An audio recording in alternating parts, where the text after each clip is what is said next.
evening. Hello to everybody watching the Farming Podcast brought to you by Private Property. My name is Badenhorst, as always, your host every Tuesdays and Thursdays at 8 p.m. right here on the Private Property channel. Thank you so much for joining us, whether you're on Twitter, Facebook, Instagram. Thank you for constantly supporting the Farming Podcast. And today I've got a fantastic guest who's going to tell us about his agricultural marketplace called FarmDirect South Africa. If you're a farmer and you're looking to get your farm listed onto this platform, get your products out to as many people as possible, I believe this is one such platform that could really propel your business and put it in the forefront of many consumers out there. And so if you have any questions for our guests this evening, please feel free to comment. We're happy to answer your questions live onto the show, and continue to like, share, and comment as you please. And let us know your thoughts on the Farming Podcast and on our discussion this evening. So tonight I'm joined by Jaco Badenhorst, who is the founder of FarmDirect SA, and he's going to tell us about his business and what exactly the platform does. Jaco, thank you so much for joining us this evening. How are you doing? I'm well, and you, Mbali? Thank you for having me. It's a pleasure being on your show. It's a real privilege.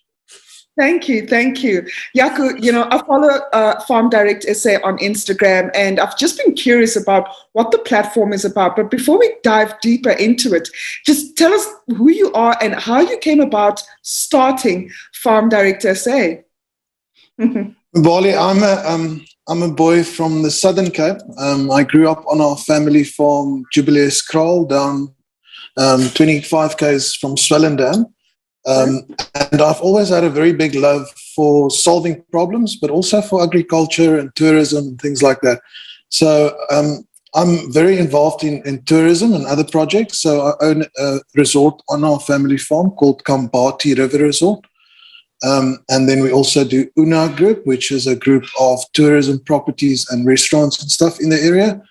And then this whole project came about as a dream last year, when the whole COVID pandemic struck and we didn't have any guests at the resort. And I said, I must do something with my time. I can't just sit and wait for this thing to turn around. Yeah. So yes, I started making a huge vegetable garden on the farm, and I actually loved it. It's my brother handles all our farming enterprises and the farming side of the business. So I started my own vegetable garden, and I thought, well, if this thing turns around, I can at least get the guests to go into the vegetable garden with their kids and pick some vegetables and teach them where their food really comes from, because most of our guests is from Cape Town and from the cities. So they don't really know exactly how their food is grown and where it's produced and all that stuff. So it started as a dream last year, and it's going actually very well. I'm married to Dean, and we've got two kids, a daughter, Linka, which is 6, and a boy, Yanru, who's 4 years old, and all involved in the business. Yeah. So tourism, vegetable garden, COVID, and what birthed FarmDirect SA? Yeah, and then I started seeing there's a huge gap.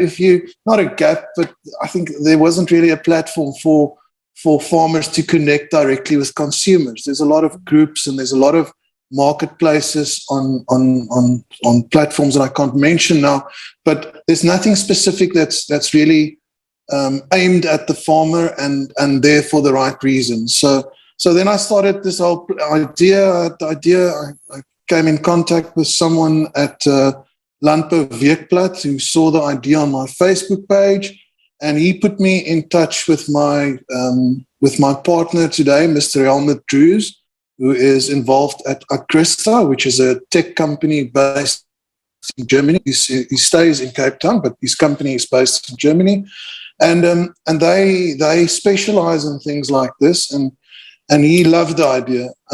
We came about the idea last year, March, and I saw him, I think it was in the beginning of April. And when I pitched the idea to him, it was like we've both had the same dream. So they were the perfect company to partner up with, Agrista. They are very, very well known in that space. And then we started building this whole thing. As you might know, all these tech projects is all dreams. but it takes a lot of capital and a lot of effort to get it off the ground. So it took a bit of time to get the platform up and running. We started building, like I said, last year, April. And then I started placing out the dream. I would love to see it. I think there's nowhere else that I also saw that that you get a platform of a database of farmers in South Africa. There might be one or other that I've missed. I'm not sure. But I haven't seen anything similar as a database of farmers in South Africa. So what makes our platform a bit unique is that if a farmer goes on, he has to go onto the map of South Africa. It's all in our system. And then he zooms in till he finds his borders of his farm. So all the farms in South Africa is on our system. Okay. And then he actually claims his farm. So then we can connect the story and the farmer and his social profile, everything to this specific farm or farms, which is a very nice tool in our whole setup that we have. So firstly, it's a database of farmers around South Africa. We empower farmers to tell their stories, share their challenges, everyday challenges on the farm, and then we help them to market their produce off the platform. So the website is called FarmDirect.Africa. We started off as FarmDirectSA.co.za, but we made our visions and our horizons a bit broader, and we really would love to take this whole platform into the rest of Africa and to empower more farmers to connect directly with consumers. We feel that the platform is ideal for making food production a bit more sustainable in Africa and not being harsh against the middlemans, but to cut a little bit of the middlemans out in terms of the farming produce going directly to consumers and putting a little bit more money into the farmer's pocket itself, if I can call it that. So it's a big dream, and it's going well at the moment.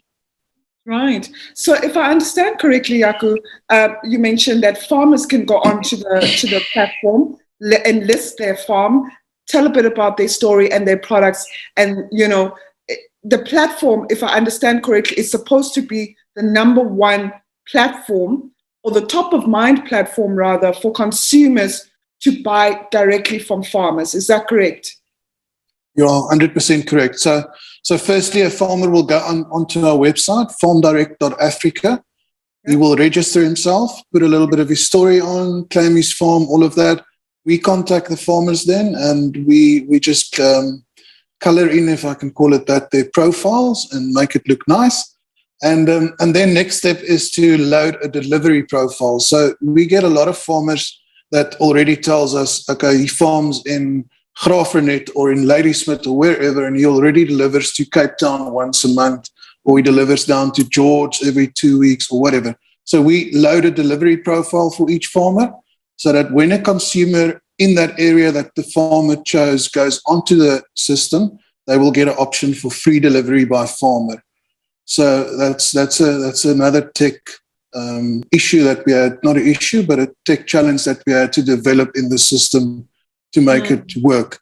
The main objective of the platform is we really want to stay true to our name as Farm Direct and not become another middleman.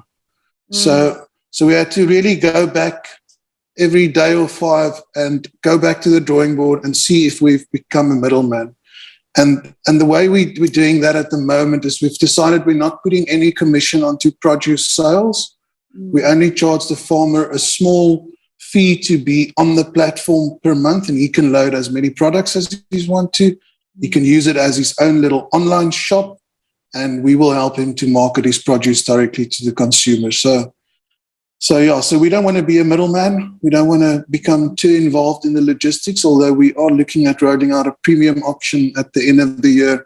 We'll partner with someone who will assist us in getting the logistics sorted with farmers and getting them closer to the markets that they've got the most sales in. So it's going very well at the moment. Right. And with the consumers, they would go directly into Farm Direct and they would procure directly from the farmer. So I suppose that there will be a bouquet of various farms and products. And then if the consumer wants beef, for example, they click on the beef item and then they'll buy directly from that farm. And then How does it work? In the back end, does the farmer get an alert that somebody's buying beef from their farm, and then they have to deliver? And then you do not enter into any, like you're saying, you're trying not to be the middleman, right? So does a consumer purchase directly online, or they just contact the farmer, then the farmer sends an invoice, and Correct. So what we've done, Bali, is to implement a payment system, one of the well-known payment systems on the website. So a consumer will go on and he will purchase directly from a farmer, but he will put his card details in and do a payment. The payment will go into the FarmDirect account, and then the farmer will receive an email to tell you, like you just said, to tell him that someone has bought a product from him, and he needs to get his product ready. So we want the farmers to use the system as their own. So they go onto the system, they log into their profile, they'll see the buyer's name is Mr. XYZ with his address and his cell phone number, and then the magic happens. So then the farmer contacts the consumer directly and tells him thank you for his order, and then he starts getting his product ready for shipment. As soon as it's ready for shipment, he will mark it on our system, so there will be an automated message going out to the consumer to tell them that their products are on their way.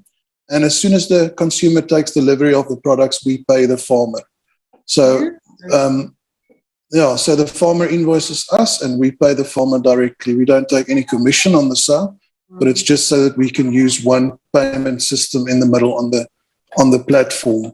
And to get the farmers to connect directly with them. What's interesting on our website, on the homepage, at the bottom you'll see there's an icon that says list of farmers. So anybody can go on there. It's a nice thing to do. Go on there, and you can scroll through the farmers on the system.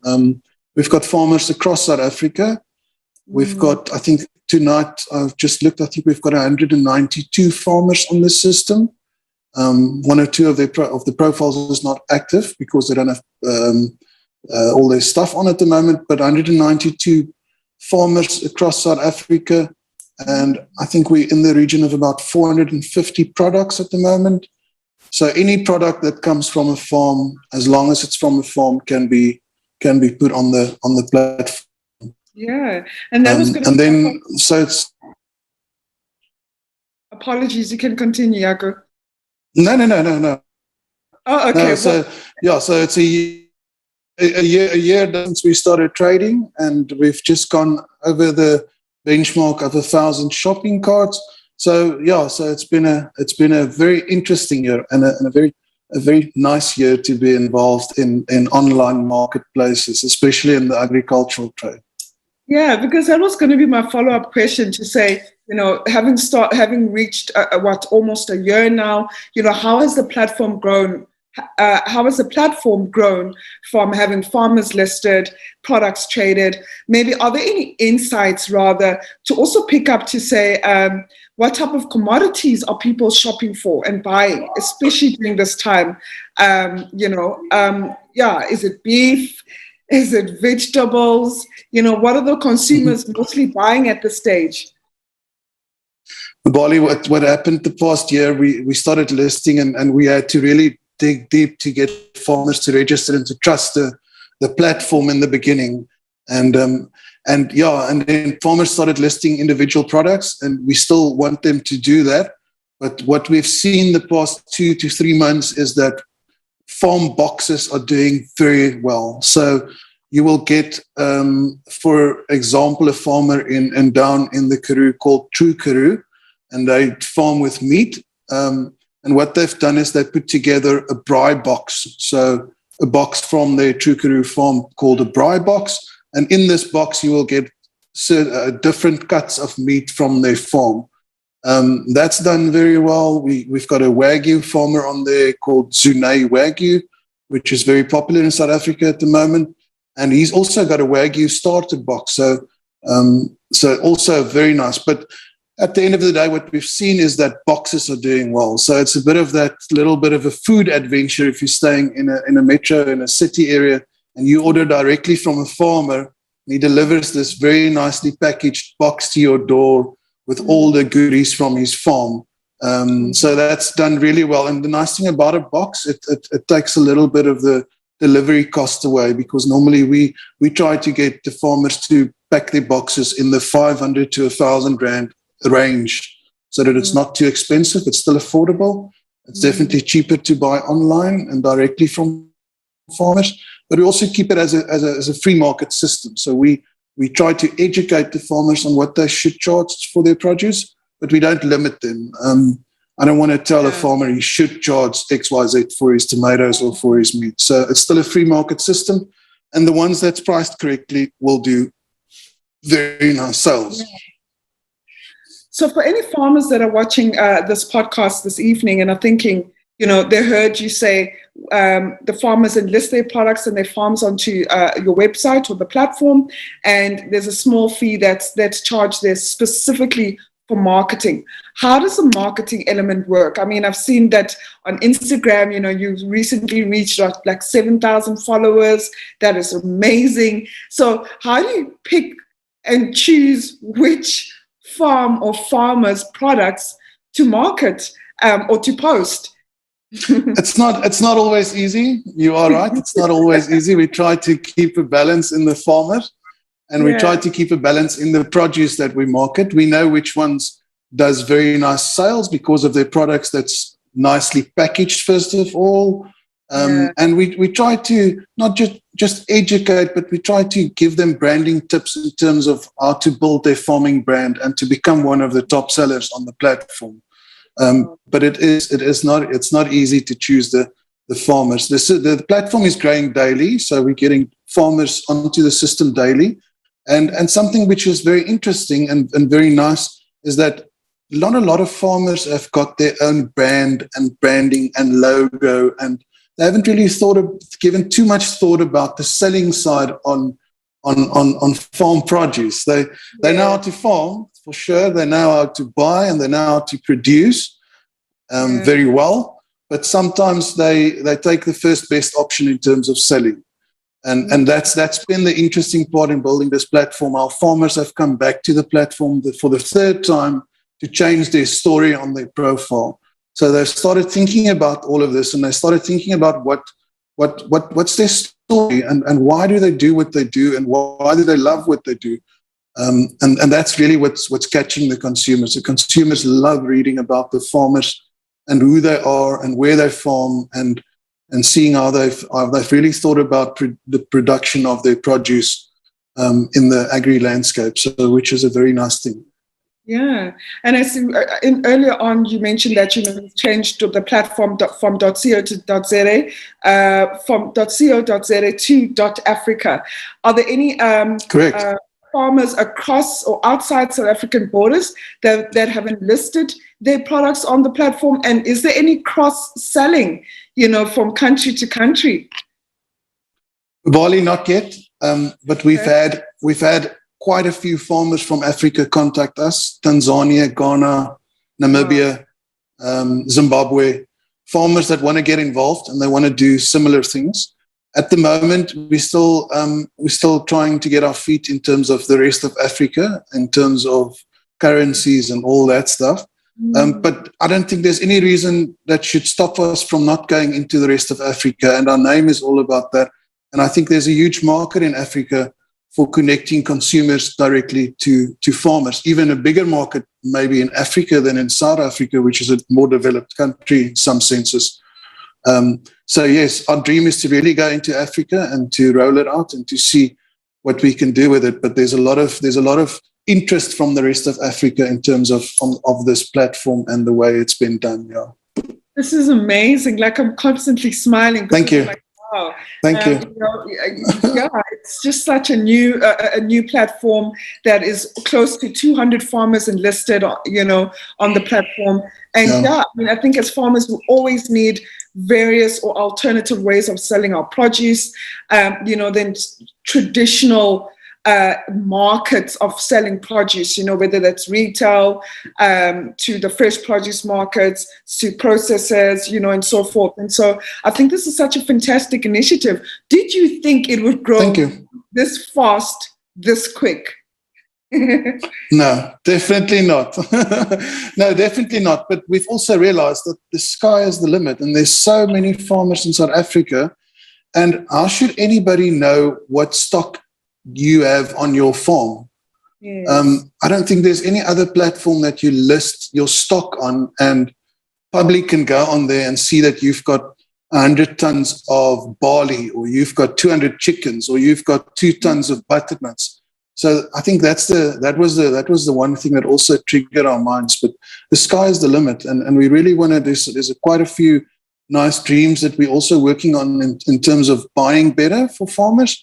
But that's a little bit down the line, to see how we can assist farmers to buy in better ways and combining volumes and doing clever buying tactics. But yeah, like I said, that's a little bit down the line. But yeah, we've just launched a little bit of a campaign where we say to farmers, guys, how should anybody in Africa know that you've got stock of cattle or whatever, except if you really put it out there. You need to advertise, and you need to plan ahead and start telling your story so that people buy into your brand and into your story. Yeah, and as I'm listening to you talk, how do you then close the gates around any middlemen putting their products on FarmDirect? You know, yeah. So how do you maybe manage that? It's not always easy, but we try to build a relationship with the farmers that we get onto the platform. Because they claim their farms, we've got a bit of a insight into the farm and the person around the farm. So they're a bit more reluctant to claim a farm if it's not really theirs. And if it's not really theirs, the owner of that farm is going to claim it later on, and he's going to say, listen, this is not his farm, or yours, her farm, whatever. But it is a difficult one. If at the end of the day, if we could help farmers to sell their produce, then our vision is successful. So it is a difficult one, definitely. And Jaco, does a platform only, when farmers enlist their products, do the products have to be processed products? For example, I heard you talk about a farmer selling beef, etc. So if I'm a cattle farmer, and I just want to sell my cattle live, or a chicken farmer and I just want to sell my broilers live, is the platform one such that could accommodate that type of produce, or would a farmer then have to maybe take their chickens or their beef to an abattoir, come back to the farm, maybe wrap it and package it nicely to sell it into a box, like you mentioned? So can live animals be sold? And also, I'm just thinking also like maybe vegetable farmers, you mentioned butternuts. If a farmer can put, I'm selling my butternuts in pallets, or does it have to be processed? So basically my question is, on the platform, when a farmer puts on their products, does the product specifically have to be processed, or can they sell it live or raw from a horticulture perspective? No, they can definitely sell it live and raw. Okay. There's no reason why they couldn't. At the end of the day, our aim is to connect the buyer and the seller to each other. Yes. So what they trade between each other should just be from the farm. But we've got a farmer down in Worcester who does aquaponics, if I'm not mistaken, if that's the right word for it. Yes. But he sells his live fish that they use in dams and for. So no, definitely live chickens, cows, cattle, anything that you can think of, as long as it's from a farm. Our aim is just to connect the buyer and the seller. So at the end of the day, we want to go more into commercial farmers as well, and get them to list their stock on there, and the buyers can trade from them on the platform. I think it's an easy way for any farmer to start their own online store, is if they just go onto FarmDirect, and it's a very small fee that we charge. It's 199 Rand a month per farmer for products, and they can list how many products they want to. So it's almost as cheap as you would have hosted your own website. But at the end of the day, we're throwing all the power of all these farmers together and marketing them as one. So and I think you said earlier that the platform and the Instagram pages have grown a lot. we're doing our best to get it grown. But I think at the end of the day, the farmers are the heroes, and the farmers are the guys telling the stories. And the followers on our platform is definitely not following because I'm a good-looking guy. It's because of the farmers, and it's because of what they do every day, and it's because of their true stories and the authentic photos that they're putting on, and the products that they're selling directly. So we've really got to aim to make the farmers famous, because they need to be famous. They're going through a lot. Absolutely. Farmers are my heroes. South African farmers also, just the number one heroes. So, Jaco, thank you so much for your time this evening. But before I let you go, I just want to find out, so what's next for FarmDirect SA? Any future plans in the next 12 months, 5 years, that you are at liberty to share without any surprises? We dream big, so we would love to have about 500 farmers by the end of the year, and then at the end of the next year, 2,000 farmers, if that's reachable.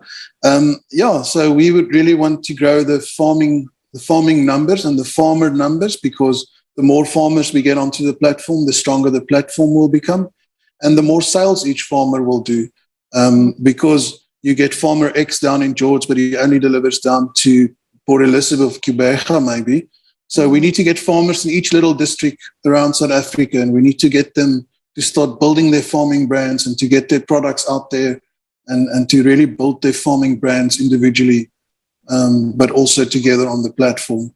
So I think the biggest aim is to get more sales on the platform, but also at the moment we're building stock, and the farmers is our stock, and they are the guys that we need to advertise and that we need to build around.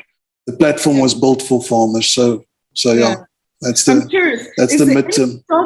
Is there any stock that is not listed that people are in great demand of?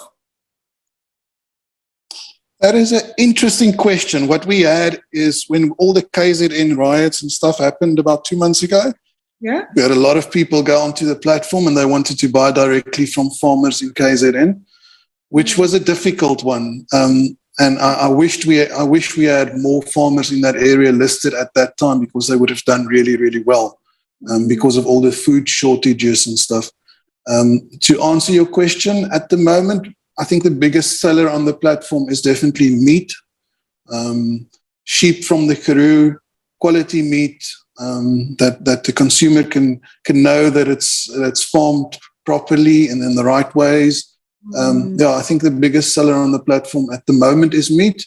As we go into summer, I think we will get more into vegetables and vegetable boxes. There's very nice vegetable farmers down in Philippi area.